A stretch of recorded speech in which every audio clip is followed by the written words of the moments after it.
All right, we've reviewed the situation in Egypt, Yemen unrest going on against President Saleh, who has also been there for a good long time. Mubarak, 32 years. Gaddafi, 40 years. The Assad dynasty in Syria, 30 years. Big targets in some ways. But with the internet, the telephones, and the Twitter and Facebook shutdown, somewhat harder to do under these circumstances. In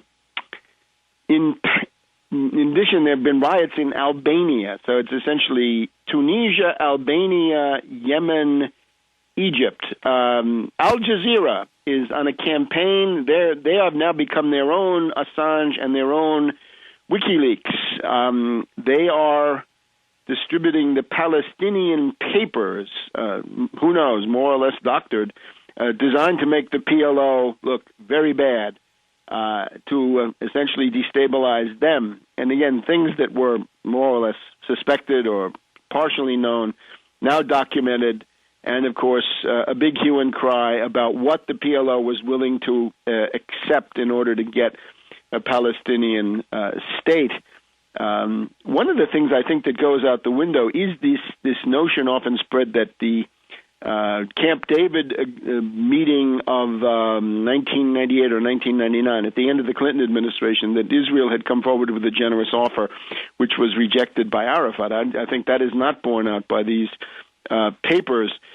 Anyway, the idea is that the attempt by Al Jazeera, meaning British intelligence, to essentially destabilize the PLO, that's ongoing. So that should be added in. Now, the interesting question is, would Iran become the beneficiary of these destabilization operations that the U.S. is busily carrying out? Notice the U.S. was too weak to install Alawi in Iraq. Instead, we have Maliki, who is pro-Iranian.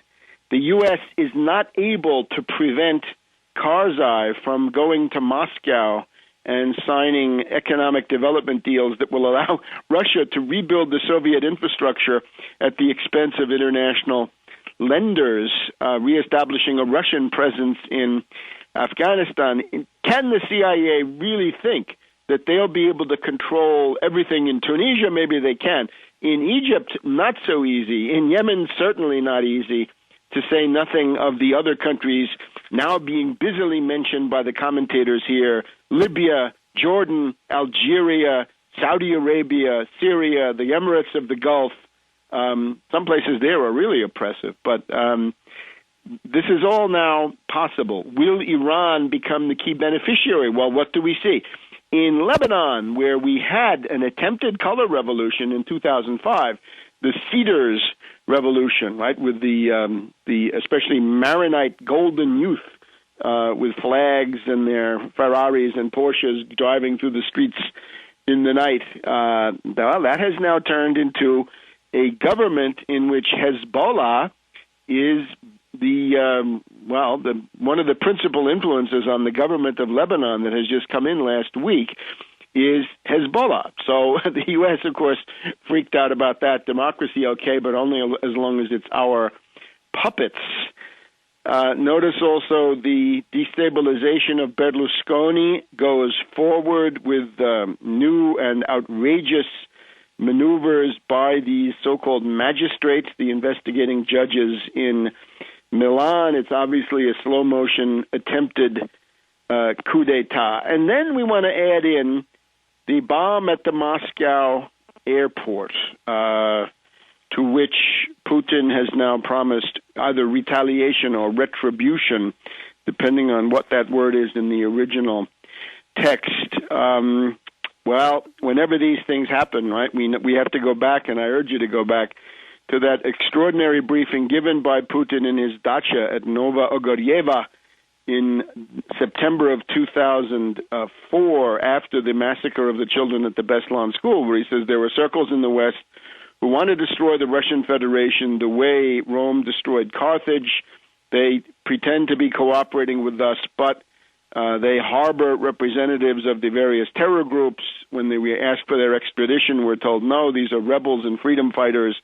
and then some very bitter commentary from Russia again this week. What is this talk about rebels? What is this talk about freedom fighters? Naturally, whenever you get references to terrorism in the U.S., that's, of course, anybody who does that is immediately absolute evil. But when you get over to Russia, there it's possible then it's actually required to talk about reasons and sociological causes. In other words, the blowback theory is applied to the others, but not to the U.S. And that's what you'll see in the Washington Post editorial of today, the 28th of January, 2011, where we find that it's actually all Putin's fault because of Putin's inability to understand what those people in the North Caucasus really want. It's his fault, and probably we can also look at the idea that when it's Russia, it's seen as either the authorities are too oppressive, in the case of Putin, or they're not oppressive enough. They don't have enough body scanners and other things set up. Well, I would simply say we heard a lot of talk about reset with Russia. What has been going on really is, on the one side, the Khodorkovsky sentence, the top finance oligarch in the country, the biggest parasite asset stripper and expropriator of national property to make it his own private fiefdom.